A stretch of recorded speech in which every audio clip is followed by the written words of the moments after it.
we enter the soft of Nenom. The ground is always covered in snow, with no such a thing as autumn or summer. Nearby is a blue star, and the light's azure beams from it bathe the surface of the globe Nenom.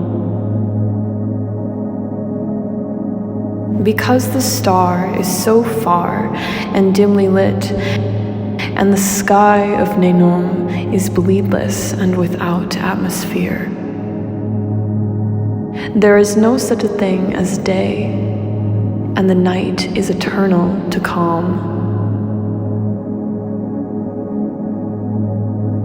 Beings live on Nenom, beings that leave deep footprintings on the surface snow.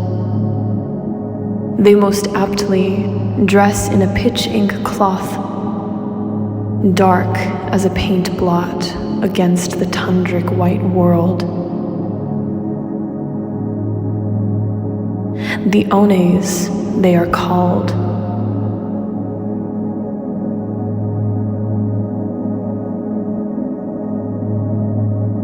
They stuff their ears with soft rolled cotton, speak only in whispered tones, and mute themselves from sound.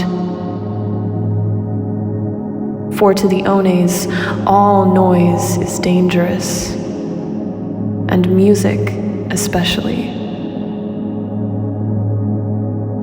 There was a time once before when the Ones danced their nights to beaten brace sound, but something made them all grow silent.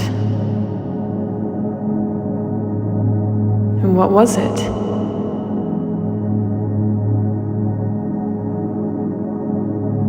Under the gasps and pushes of old whispers, they are haunted ever and deeply by the scratched writ stories of an unknowable race called They Women. They Women are not women at all. They exist in open areas as auroras and are entities known to be made entirely of light, appearing to be living shine, pulsing and waving as if the top float of a barely disturbed water. They were seen so little that the Ones felt them as if mythos.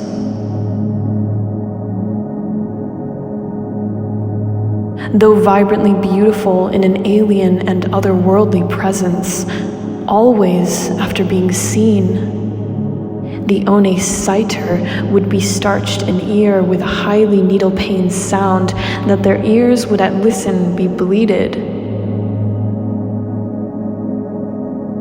They were known to be extremely dangerous.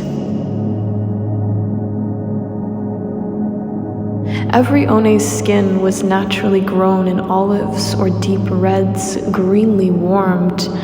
Their hair streams grew in browns or darkness as black.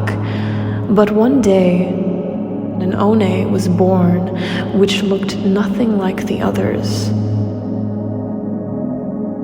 Its hair sprouted in an alabaster white, and its eyes were beautifully redded in a deeply glow.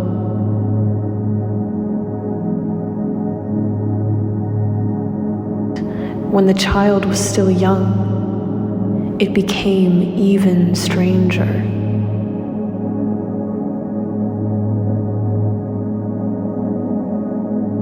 In the peace comity of Umbra and the eternal black night time, the Ones were awoken from their slept places to a high-pitched noise and sonic needle bow, as if a frequency so lightly high it was almost unhearable, but painful. They rushed outside with aggressive fear in their eyes, grabbing their ears in pain, afraid the light entities were near. Floating in the cold center was them,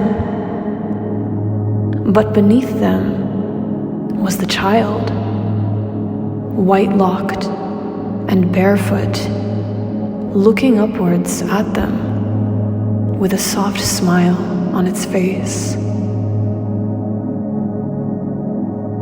The Ones watched with sweat-stressed hand pressed against their ears, but the child, to their amazement, just stood there under the women with an attentive and curious look, appearing unsplintered by their sound. When the light entities were gone, the child was asked what it had heard, and it responded with a single word: music. They women were not making just noise at all, but were speaking a language which could only be sung and was unpronounceable spoken. The ones with white hair were called the Ashens. The Ashens were the only ones who could hear the language and became the only ones who could speak it. Although when the Ashens spoke it, it was not shrill at all or painfully pitched, but stunningly strange and bizarrely beautiful to hear. Alike as if music, speech, and a whisper's tone all in one, spelling and silver-like. Rovis's was said to be the strangest language the Ones had ever heard. But still the Ones were afraid. The Ones were so deeply thrash afraid that they had all the Ashens killed. Whenever an One child was born with starlight for hair and pink milk eyes, they too were ripped from life and violenced. They stayed within the safety of their far-red cities and told stories of the mythic and violently voiced light entities in deep red, whose voices boiled the head bloods of many and songed an unspeakable speech.